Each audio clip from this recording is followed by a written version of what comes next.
бид бүхний одоо анхаарал манай Харкова даваа жаргал Эстоны их баруутгатай хэрхэн барилдах вэ гэдэгт төвлөрж байгаа. За их авраг, дархан авраг, мөнх хотхоо одоо үеийн барилдааныг сонирхон үзэж байна. Дивжиний ойрхон суудалтай уусаас харагдсан. За ингээ барилдаа эхлэнгүүт ерөөсөө хүчийн дагуулад тэрүүхэн хэндэн зайлаад манай Харкова даваа жаргал давснаар энэ сарын барилдаанд нэмэлт барилдаанаар авраг өгөх тодорхой нь ойлгомжтой болж байна. За ингээд барилдаан чухам яаж өрнөснээ бүгдээрээ харъя.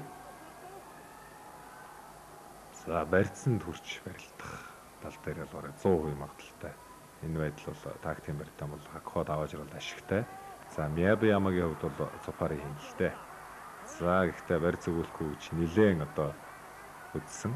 За ингээд 2006 оны 5 дугаар сарын Нацуу ашигын төгсгөлийн нэмэлт барилдаанд манай өх даваа жаргал баруун жигүүрийн Секиока Миябаяамаг өвдөшрөө дууснаар Японы эзэн хааны сумыг одоо